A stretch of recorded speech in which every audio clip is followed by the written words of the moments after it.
something like that. It's like, yeah. Like, we'll watch the Viper one another day, but we'll watch the Knight Rider 2000 one for tonight. So, I've seen this. It's been a while since I've seen it, but I've seen the Knight Rider 2000. Yes. Yes, it is, Jet. You are correct. What happens when a beloved hero of the 1980s steps into a world of futuristic ideals, cutting-edge technology, and high-stakes ambition? Take a sleek supercar, a daring vision for tomorrow, and a storyline that questions the balance between nostalgia and innovation, and you get something unforgettable. At least in theory. Critics called it a misfire, and fans were left scratching their heads. Oh, it was absolutely a misfire. Later, it's still a fascinating chapter in TV history. This is the failure of Knight Rider 2000. For 4 years, they rode together. A man who did not exist. And a car unlike any other. Now, in the year 2000... Oh, that's good When work. Knight Rider premiered in 1982, it wasn't just a TV show. It was a cultural phenomenon. Created by Glenn A. Larson, the series introduced... Like, is it amazing to think that that is what the interior of Kit looked like? No, it was not Optimus Prime that was doing the voiceover. That was one of those classic, like, voiceover guys. There were, like, four guys back in the day that did, like, all the voiceovers for commercials, and that was one of them. I forget for the life of me what their names were. But yeah, think about it, like, this is the interior for Kit. It could have been Don LaFontaine Tornado. That could have been Don LaFontaine. Yes, and yes, the voice actor, was it William Daniels Elge? That was the voice for Kit, was also Mr. Feeney Luna. Not Seeley, Feeney. It was Mr. Feeney from Boy Meets World. Absolutely correct. Yeah, and it was always trippy that this was Kit's steering wheel. Not a normal steering wheel. It looked like this. That always tripped me out. Like, this couldn't have been easy to steer. Series introduced Michael Knight, a crime fighter equipped with state-of-the-art technology. Michael was aided by Kit, the Knight Industries 2000, a car unlike any other. Sleek, nearly indestructible, and equipped with artificial intelligence, Kit wasn't just a gadget, it was a character, complete with a sarcastic wit and unshakable loyalty to its driver. Well, that's real good to hear, Kit. Because I don't want to hear another peep out of you until I can get a call off the Devons, so clam up. David Hasselhoff's charm and the show's futuristic vision resonated with audiences, turning Knight Rider into a global sensation. The theme song, composed the turbo boost. Who didn't love the turbo boost? With audiences, turning Knight Rider into a global sensation. They could literally be driving on flat fucking ground. You hit the turbo boost, and all of a sudden, Kit is catching fucking air. Turbo boost literally would launch Kit fucking 20 feet into the air when they were on flat fucking pavements. It was beautiful. It was absolutely beautiful. And leave us not forget, I don't think we're going to talk about this. Leave us not forget when they installed the pursuit mode. Don't forget, like, I don't even know what season it was, when Kit basically got demolished and they rebuilt him. And then they installed a super pursuit mode where, like, spoilers were coming out the front, and it had like a fucking Super Cruise lift on the back, and it was like, it was go fast mode. It was literally like kicking the Super Cruise, and it looked fucking insane. Like, that was what was so great about this. Yes, of course I can hear the theme.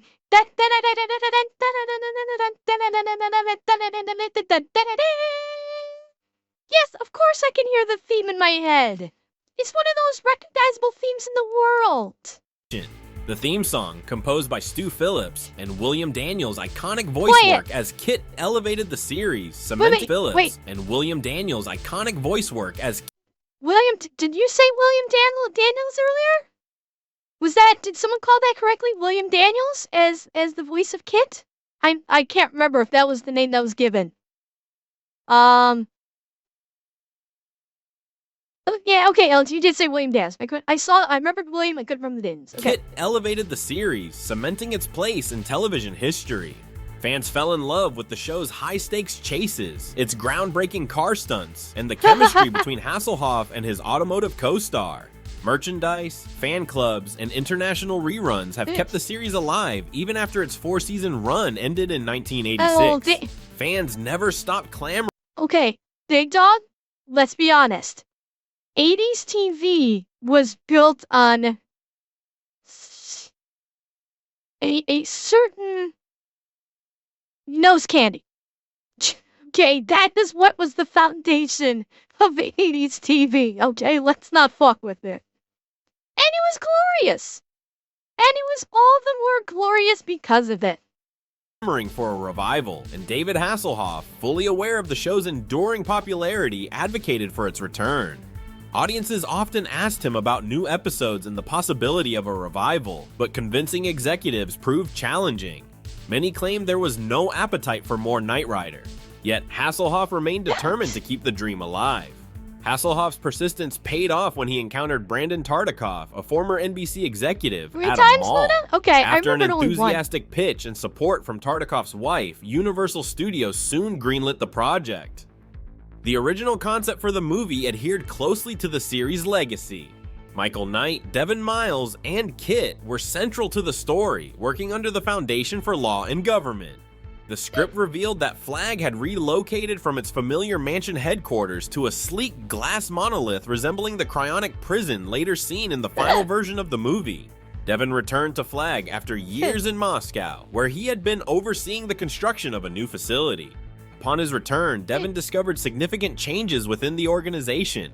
The new leadership had mothballed Kit and shifted focus to a next-generation defense vehicle, the K-72. Adding to the intrigue, the script introduced Devin's 25-year-old daughter, Kyle Miles, who was spearheading the K-72 project. Early in the story, Kyle planned a live demonstration of the K-72's capabilities, intending to destroy Kit's original Trans Am body as part of the test. Devin, appalled by this plan, sought to restore Kit and asked Michael to help. However, Kyle argued that Kit was outdated, with damaged circuits stemming from a disastrous mission 15 years earlier. Despite these challenges, Devin's determination to save Kit became the emotional centerpiece of the story. As the narrative unfolded, Michael upgraded Kit into a new vehicle, rallying alongside Devin and Kyle to confront a looming threat. The original script ended with Michael and Kit rejuvenated, riding off into the sunset. While this version stayed true to the spirit. Oh, and here's the Super Pursuit rig out. We're seeing the Super Pursuit, the little flanges out the front, and everything sticking out the back, which I guess maybe were fucking jet engines or something. Like, yeah. This was, let's see if I can back it up enough to get it with, there. Oh, I can get it without the credits. There. That is the Super Pursuit mode, where it's just shit is sticking out from everywhere, presumably firing goddamn jet engines out the back. Like micro jet engines or something out the back of Kit. Like, yeah, this was insane. Even the fucking even the ram scoop was elevated on this thing. It was so fucking stayed true to the spirit of the series in many ways. Universal ultimately discarded it just days before production began, opting for a more imaginative, futuristic approach. This decision marked a significant turning point in the development of Knight Rider 2000. Again, Trust me, buddy. it could be extremely dangerous. The future is here, and it's in big trouble. They betrayed me. Let's do something about that. Your first adventure of the 21st century is coming tonight. And now, Knight Rider. The production of Knight Rider 2000. Okay, big thing. I don't know if he's gonna mention this. The commercials I've seen on YouTube for this were so disingenuous. Because Kit, you don't see Kit in all of his glorious, like, 2000 model Firebird or Was it a Firebird that they used, or was it a Trans Am? Whatever they used. Like, basically, they upgraded it to the modern Firebird. Yeah, it was a Firebird. They utilized a 2000 era model. Yeah, but I'm talking about in the Knight Rider 2000. What they said earlier is what was proposed. That was the proposed script, Leo. So everything they were talking about there was what they wanted to do. It's not what ended up being. And I think they used like a 2000 model Firebird for the actual car used was custom made 1991 Dodge Stealth. Okay, that actually feels right, Andrea. But here's the kicker. Kit was only installed into that vehicle for, I think, the last 10 minutes of the movie. Before that, he was in like a 57 Chevy. Or something. I forget the model. He was in an old 50s Roadster. Before that, you actually got very little Kit. No, Leo, you're mistaking what I'm saying. I'm talking about for Knight Rider 2000. He was not. I'm talking about for this made-for-TV movie. I'm not referring to the OG Knight Rider. That's not what I'm talking about. I'm talking about for this movie. Yeah. That's what I'm saying. No, not a pickup, Merlin. Yeah, I don't think it was a pickup. I think it was an old I'm not sure what the model is. It was an old 50s model Roadster car that Kit got installed in. And like you didn't get as much Kit as anyone would have wanted in it. 2000 began in San Antonio, Texas, chosen for its modern architecture and striking landmarks.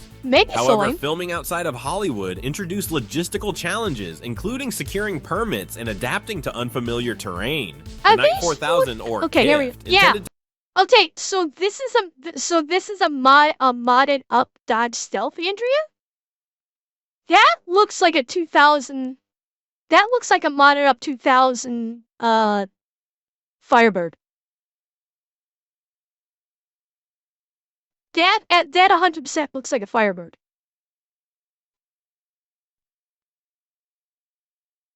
Yeah, although the back end of it, I don't know. Oh yeah, now that I've seen the back end of it, yeah, Dodge Stealth could be right. I don't know. They could have hodgepodged it. They could have hodgepodged this, like thrown it on the body of a Stealth, and then they kitted up the front to look like a 2000 Firebird.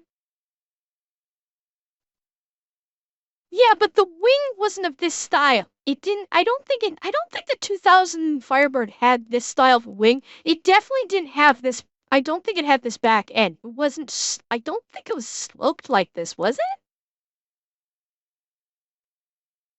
Yeah, I think it might be a hodgepodge. I think they took the body of a Dodge Stealth and they modded it up. All my heroes have gone cheer 100.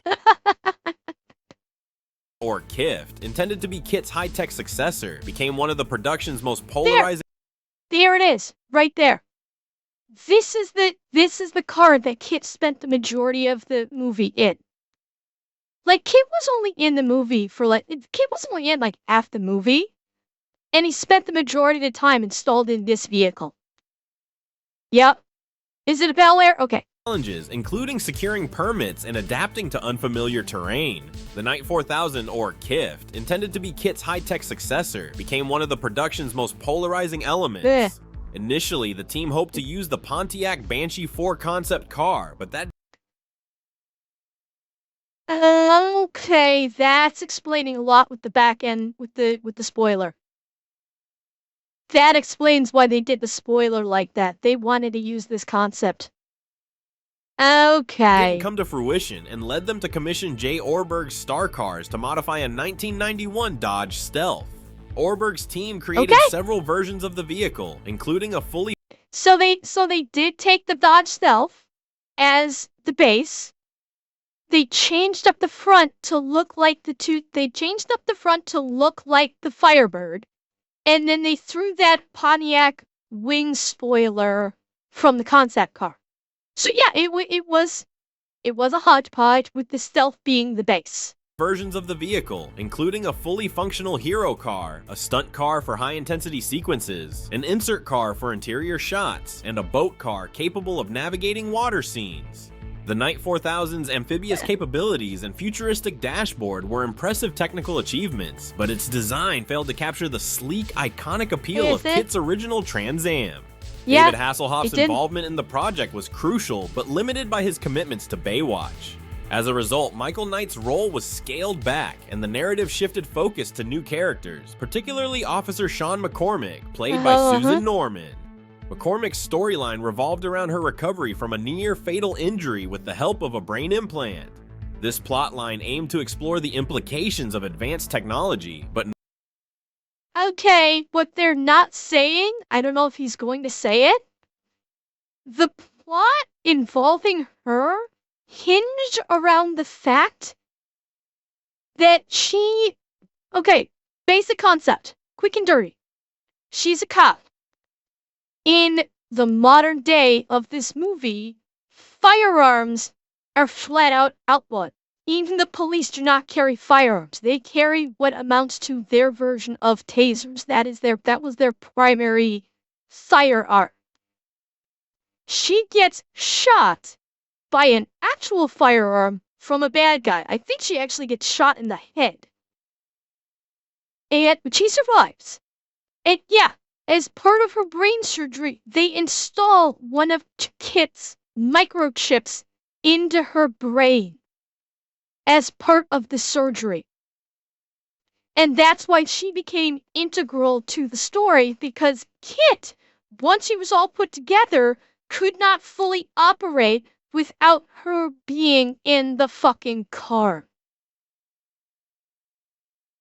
That's why they had her. That's why she was integral into the entire story. Because if she was not seated in KITT, KITT could not fully function. Like, KITT could still be KITT and kind of do some things, but without her being present in the car, he would not have full functionality. That was the concept that they went with. Yeah, and that's why it sucked. Norman's performance struggled to connect with audiences. The lack of chemistry between McCormick and Michael further undermined the emotional resonance of the movie.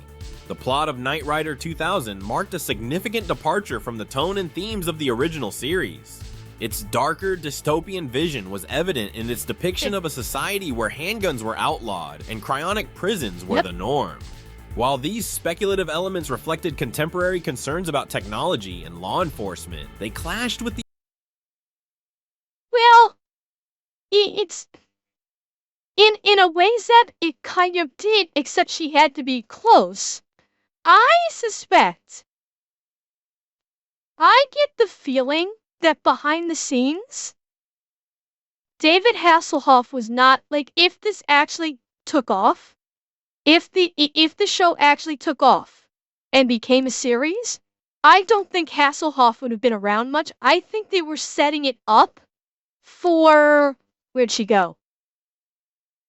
They were setting it up for her to be the lead.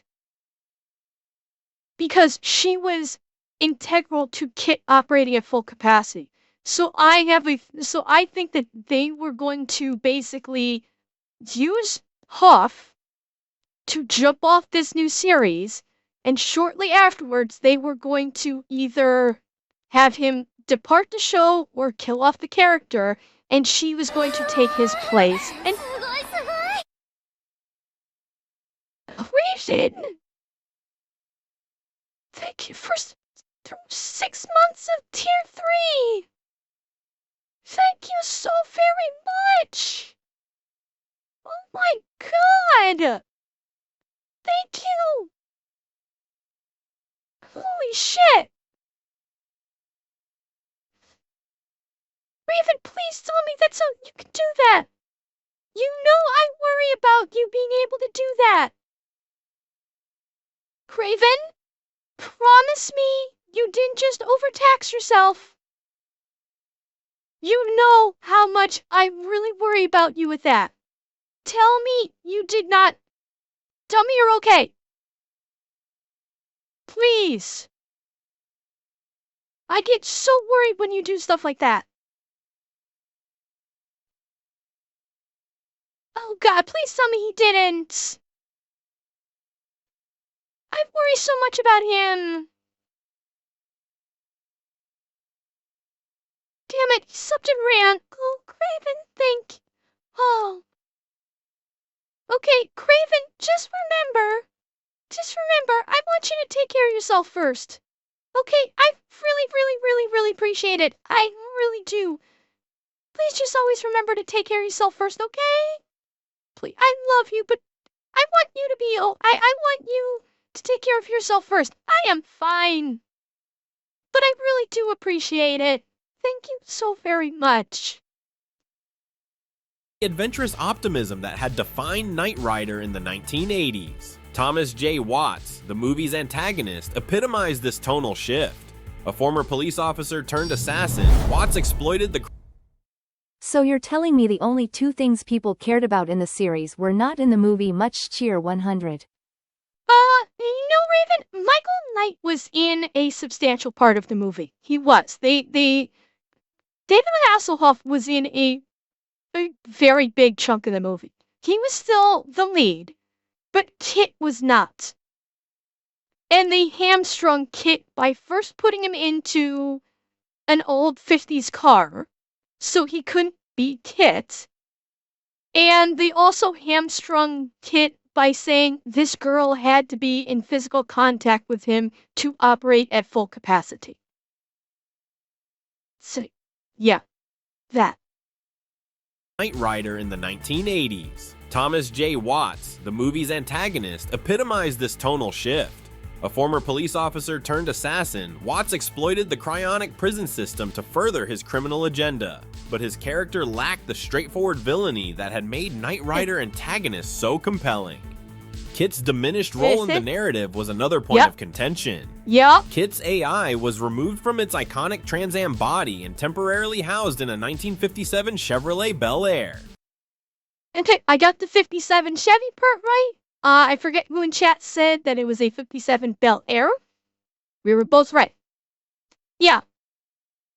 I mean, theoretically speaking, it could be pretty fucking awesome if done up correctly to have Kit in a fucking 57 Bel Air. Because that 57 Bel Air looked pretty awesome. Except it was powder blue. It's, you know, if they just run with that and said, okay, Kit is now in 57 Bel Air, and they tricked it out with all kinds of cool gadgets in it, that could have worked.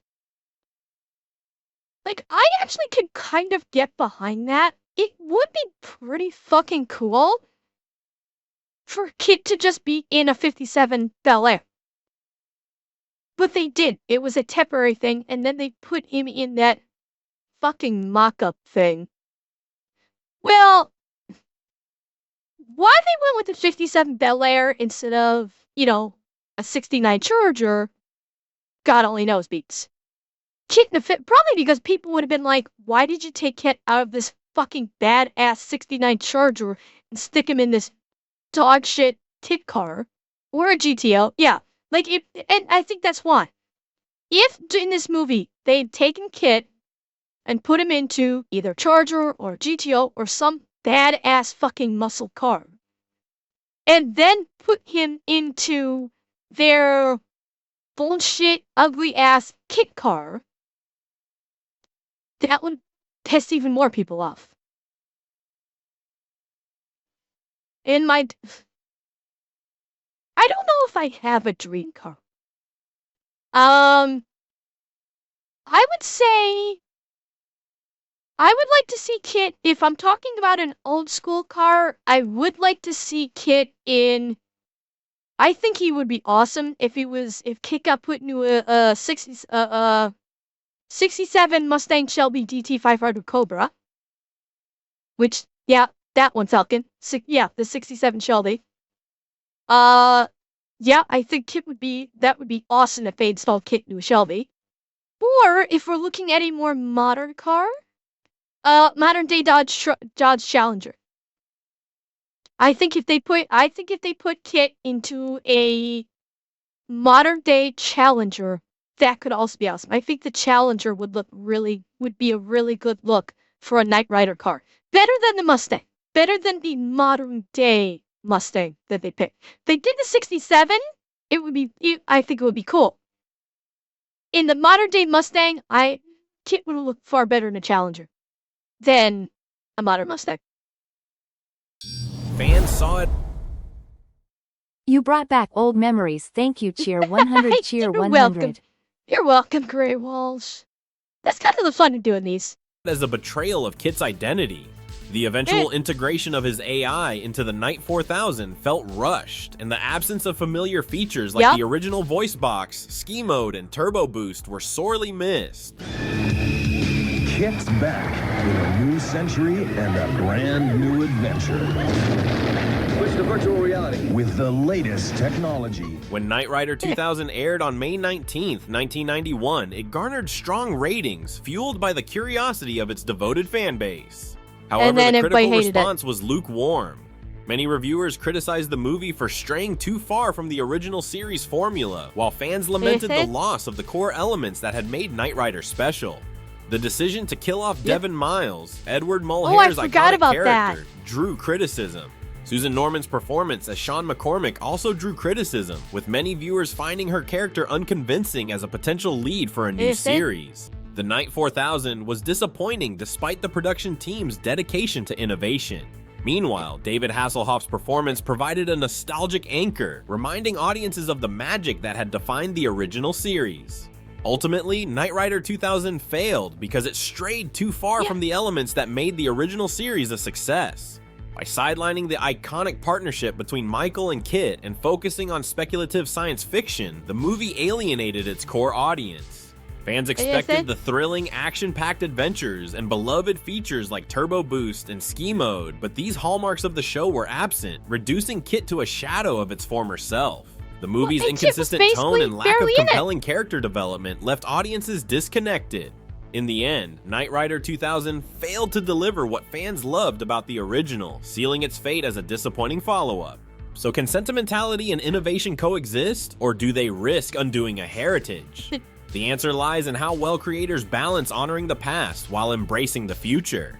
Knight Rider 2000 was a missed opportunity. Rather than reigniting the franchise, it deviated too far from its roots, failing to honor and build upon the timeless legacy of Knight Rider.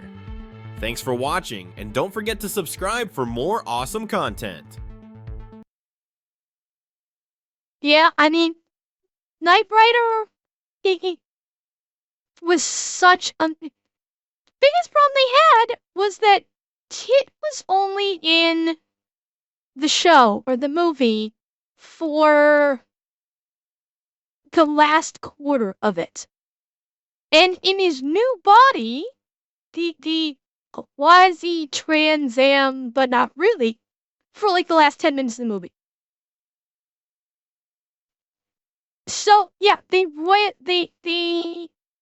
focused too much on the new characters, and like I said, I fully believed that the female character was supposed to take over because she had to constantly be in contact with Kit. And I fully believe that Hasselhoff was only brought in just to try and jump the series off, bringing his name as recognition to get everything going. And then after a few episodes, he would have been written out somehow, and she would have been the lead. And it just flopped. No, Revan, I don't think I wouldn't call it early DEI casting. I'm not going to go that far with it. It's just, it was a very big missed opportunity, and a lot of bad decisions were made.